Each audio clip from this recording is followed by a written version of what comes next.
सियावर रामचंद्र की जय। भक्त तुलसीदास की जय। उस समय का प्रसंग आपको बता रहे हैं जब भरत जी, वशिष्ठ जी, शत्रुघ्न जी, माताएं सब श्री रामचंद्र जी को मनाने चित्रकूट गए हैं। यह समाचार जनक जी सुनते हैं और जनक जी अपने गुप्तचर भेजते हैं अयोध्या में। उनके गुप्तचर जाके उनको यह समाचार देते हैं कि भगवान श्री राम जी वन को गए हैं और भरत जी उनको मनाने गए हैं। उसके आगे का प्रसंग हम आपको सुना रहे हैं। गई अवध चर भरत गति, बोझ देख कर तूत चले चित्रकूटहि भरतु, चार चले तिरहुत। गोचर अवध को गए और भरत जी का ढंग जानकर और उनकी करनी देखकर जैसे ही भरत जी चित्रकूट को चले वे तिरहुत मिथिला को चल दिए। गुप्तचर जाके जनक जी से बता रहे हैं क्या। दूतन आय भरत कई करनी, जनक समाज जथामति बरनी। सुन गुर परिजन सचिव महीपति, भी सब सोच स्नेह विकलयति। धर धीरज करि भरति बड़ाए, लिए सुभट साहनी बुलाए। घरपुर देश राखी रखवारे, है गए रथ बहुजान सवारे। दुघरी साधि चले तत्काला, किए विश्राम उन्मग महिपाला। भोरहिया जुनहाई प्रयागा, चले जमुना उतरन सबुलागा। जब जनक जी सुन रहे हैं तुरंत उन्होंने धीरज धरकर भरत जी की बड़ाई की। अच्छे योद्धाओं और सहनियों को बुलाया। घर नगर और देश में रक्षकों को रखकर घोड़े, हाथी, रथ आदि बहुत सी सवारियां सजवाई। वे दुघड़िया मुहूर्त साध कर उसी समय चल पड़े। राजा ने रास्ते में कहीं विश्राम नहीं किया और सुबह होते ही प्रयागराज में स्नान करने चले। प्रयागराज पहुंच गए। जब सब लोग जमुना जी उतरने लगे तब खबर लेन हम पठे ना था, तिन कही यस महीना यऊ माथा। साथ की रात चचा तक दीने, मुनिवर तुरत विदाचर कीने। तब हे नाथ, हमें खबर लेने के लिए भेजा। उन्होंने दूतों ने ऐसा कहकर पृथ्वी पर सिर नवाया। मुनिश्रेष्ठ वशिष्ठ जी ने कोई 6-7 भीलों को साथ देकर दूतों को तुरंत विदा कर दिया। सुनत जनक आगमन, सब हर्ष अवध समाज। रघुनंदन सकुच बड़, सोच विवश सुरराज। जनक जी का आगमन सुनकर अयोध्या का सारा समाज हर्षित हो गया। श्री रामचंद्र जी को बड़ा संकोच लग रहा है, बहुत ही संकुचित हो रहे हैं और देवराज इंद्र तो विशेष रूप से सोच के बस में हो गए हैं। गरई गलान कुटिल कह के, काही कहे कहीं दूषण दे। असमन यानी मुदित नर नारी, भयउ बहोरी रहब दिन चारी। यही प्रकार गतवासर सो, प्रात नहान लाग सबको। करिमा जानु पूजही नर नारी, गणप गौरित पुरारी तुम्हारी। कुटिल कैकेयी मन ही मन ग्लान पश्चाताप कर रही है। जिस किससे कहे और किसको दोष दे, और सब नर नारी मन में ऐसा विचार कर प्रसन्न हो रहे हैं। अच्छा हुआ जनक जी के आने से 4 कुछ दिन और रहना हो जाएगा, इस प्रकार अयोध्यावासी सोच रहे हैं। इस तरह वह दिन भी बीत गया। दूसरे दिन प्रातःकाल सब कोई स्नान करने लगे। स्नान करके सब नर नारी गणेश जी, गौरी जी, महादेव जी और सूर्य भगवान की पूजा करते हैं। रमा रमन पद बंदी बहोरी, बिनवैयांजलियंचल जोरी। राजा राम जानकी रानी, आनंद अवधि अवध रजधानी। सुबह सुबह फिर सहित समाजा, भरत ही राम करहु जुब रोजा। ए सुख सुधा सेच सब काहू, देव देहु जग जीवन लाहू। लक्ष्मीपति भगवान विष्णु के चरणों की वंदना करके सभी लोग दोनों हाथ जोड़कर आंचल पसार करके विनती कर रहे हैं, हे प्रभु श्री राम जी ही राजा हो, जानकी ही रानी हो तथा राजधानी अयोध्या आनंद की सीमा होकर केर सहित समाज सहित सुखपूर्वक बसे और श्री रामचंद्र जी भरत जी को युवराज बनाए। हे देव, इस सुख रूपी अमृत से सींच कर सब किसी को जगत में जीने का लाभ दीजिए। इस प्रकार अयोध्यावासी भगवान विष्णु से स्तुति करके मांग रहे हैं। गुरु समाज भाइन सहित राम राजपुर हो, अछत राम राजा अवध मरिए मांगु सब कोई। गुरु समाज और भाइयों समेत श्री राम जी का राज अवधपुरी में हो और श्री राम जी के राजा रहते ही हम लोग अयोध्या में मरे। सब कोई यही मांग रहे हैं। सुन स्नेह मय पुर जन बानी, निंदई जोग बिरति मुनि ज्ञानी। यही विधि नित्य कर्म करि पुरजन, राम ही करहि प्रणाम पुलकितन। ऊंच नीच मध्यम नर नारी, लहई दरस निज निज अनुहारी। सावधान सबही सन्मानई, सकल सराहत कृपा निधान।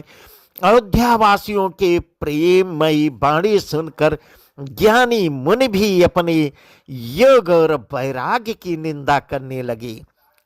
अयोध्यावासी इस प्रकार नित्य कर्म करके श्री राम जी को पुलकित शरीर हो प्रणाम करते हैं। ऊंच नीच और मध्यम सभी श्रेणियों के स्त्री पुरुष अपने अपने भाव के अनुसार श्री राम जी का दर्शन प्राप्त कर रहे हैं। ये रामचंद्र जी सावधानी के साथ सबका सम्मान करते हैं और सभी कृपा निधान श्री रामचंद्र जी की सराहना करते हैं। लरिकाई ते रघुबर बानी, पालत नीति प्रीति पहचानी। सहल सकोच सिंधु रघुराऊ, समक्ष लक्षण सरल स्वभाव।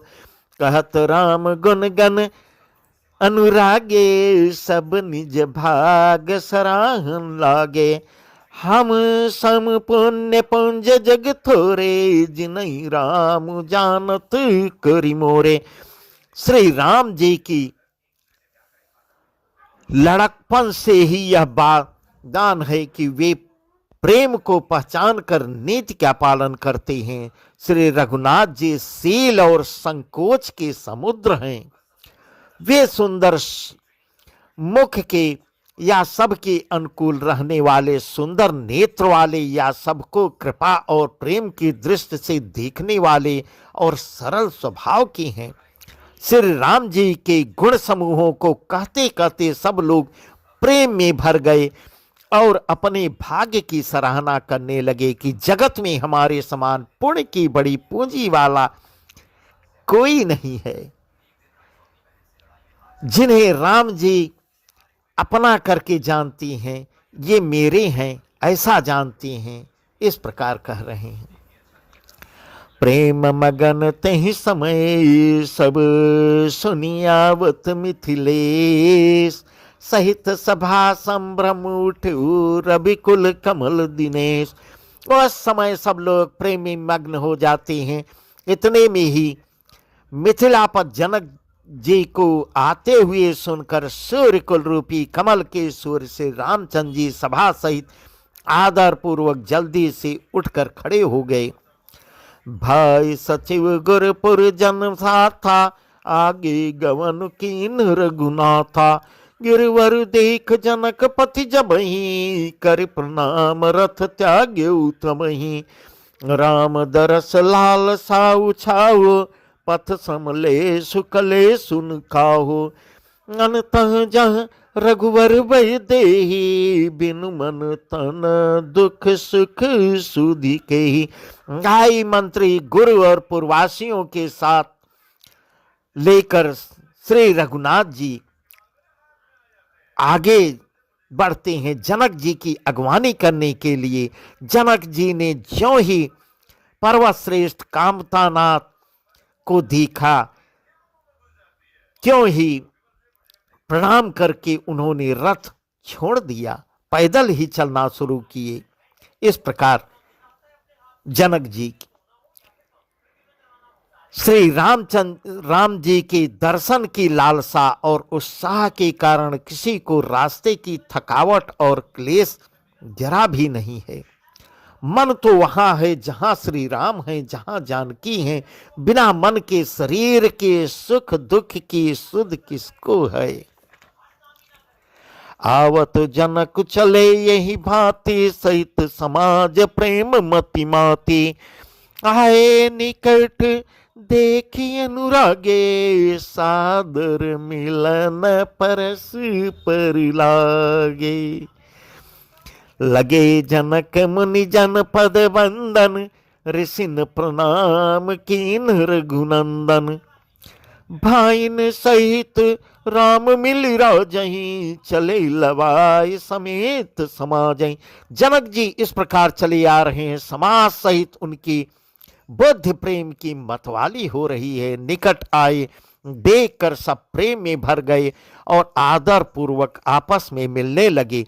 जनक जी वशिष्ठ आदि अयोध्यावासी मुनियों के चरणों की वंदना करने लगे और श्री रामचंद्र जी ने सतानंद आदि जनकपुरवासी ऋषियों को प्रणाम किया।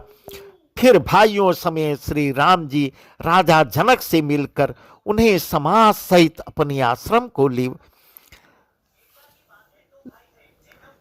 आश्रम सागर शांत रस, पूरन पावन पात। से न मनहु करुणा सरित, लिए जाहि रघुनाथ। श्री राम जी का आश्रम इतना शांत रूपी पवित्र जल से परिपूर्ण समुद्र है, जहां जनक जी को लिवा जा रहे हैं। जनक जी की सेना समाज मानो करुणा रस की नदी है, जिसे श्री रघुनाथ जी उस आश्रम रूपी शांत रस के समुद्र से मिलाने के लिए लिए जा रहे हैं। इस प्रकार तुलसीदास जी लिखे रहे, धन्य हो तुलसीदास जी। बोरति ज्ञान विराग करारे, बचन ससुख मिलत न दुनारे। चौसास समीर तरंगा, धीरज तट तरुवर कर भंगा। विषम विषाद तुरावती धारा, भय भ्रम भंवर यवर्तय पारा। केवट बद विद्या बड़ी नावा, सकहीं न एक नहीं आवा। यह करुणा की नदी इतनी बढ़ी हुई है कि ज्ञान वैराग्य रूपी किनारों को डुबाती जाती है। शोक भरे वचन नद और नाले हैं जो इस नदी में मिलते हैं, और सोच की लंबी सांसें आहे ही वायु के झकोरों से उठाने वाली तरंगे हैं, जो धैर्य रूपी किनारे के उत्तम वृक्षों को तोड़ देती हैं। भयानक विषाद शोक ही उस नदी की तेज धारा है। भय और भ्रम मोह ही उसके असंख्य भंवर और चक्र हैं, विद्वान मल्लाह हैं। इस प्रकार तुलसीदास जी कह रहे हैं, विद्या ही बड़ी नाव है, परंतु वे उसे खे नहीं सकते, उस विद्या का उपयोग नहीं कर सकते। किसी को उसकी अटकल ही नहीं आती है। बंचर कल की रात बिचारे, थके बिल के पथिक ही हारे। आश्रय में उदधि मिली जब जाई, मनऊ उठे अम्बुधि कुलाई। कभी कल दौराज समाजा, राहन ज्ञान उन धीर जुला जा। भूप रूप गुणशील सराई, रोहि शोक सिंधु गाई। वन में विचार करने वाले बेचारे कोल किरात ही यात्री हैं, जो उस नदी को देखकर हृदय में हार कर थक गए हैं। यह करुणा नदी जब आश्रम समुद्र में जाकर मिली, तो मानो वह समुद्र अकुला उठा, खोल उठा। दोनों राज समाज शोक से व्याकुल हो गए हैं। किसी को न ज्ञान रह गया है, न धीरज और न लाज ही। राजा दशरथ जी के रूप, गुप्त गुण और शील की सराहना करते हुए सब रो रहे हैं और शोक समुद्र में डुबकी लगा रहे हैं। अवगाहि शोक समुद्र सोचहि, नारी नर व्याकुल महा। दई दोष सकल सरस, बोलई बाम विधि की नो कहा। सर सिद्ध तापस जोगी जन, मुनि देख दशा विदेह की। तुलसी न समरथ को, जो तक कर सके सरित स्नेह की। इस प्रकार तुलसीदास जी कह रहे हैं, शोक समुद्र में डुबकी लगाते हुए सभी स्त्री पुरुष महान व्याकुल होकर सोच चिंता कर रहे हैं। वे सब विधाता को दोष देते हुए क्रोध युक्त होकर कह रहे हैं कि प्रतिकूल विधाता ने यह क्या किया। तुलसीदास जी आगे और क्या कह रहे हैं, देवता सिद्ध तपस्वी योगी और मुनिगणों में कोई भी समर्थ नहीं है, जो उस समय विदेह जनक राज की दशा देखकर प्रेम की नदी को पार कर सके, प्रेम में मग्न हुए बिना रह सके। इस प्रकार तुलसीदास जी कह रहे हैं कि अमित उपदेश जहाँ, तह लोगन मुनिवरन। धीरज धरि नरेश, कहे वशिष्ठ विदेह सन। जहां तहां श्रेष्ठ मुनियों ने लोगों को अपरिमित उपदेश दिए और वशिष्ठ जी ने विदेह जनक जी से कहा, हे राजन, आप धैर्य धारण कीजिए। इस प्रकार का प्रसंग तुलसीदास जी लिख रहे हैं। जासु ज्ञान रवि भव निसिनासा, बचन किरण मुनि कमल बिकौसा। तेहि की मोह ममता निराये, यह सिय राम स्नेह बढ़ाये।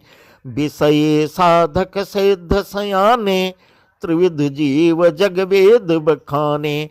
राम स्नेह सरस मन जासु, साधु सभा बड़या दुर्तासु।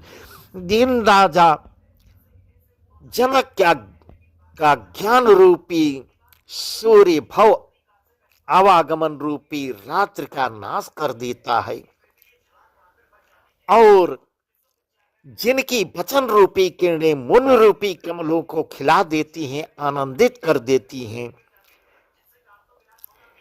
क्या मोह और ममता उनके निकट भी आ सकते हैं?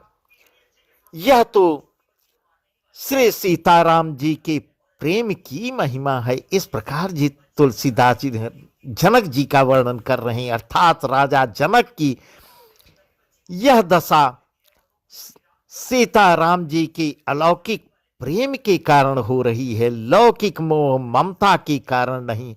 जो लौकिक मोह ममता को पार कर चुके हैं जनक जी, उन पर भी सीताराम जी का प्रेम अपना प्रभाव दिखाए बिना नहीं रहता। इस प्रकार लिख रहे हैं तुलसीदास जी।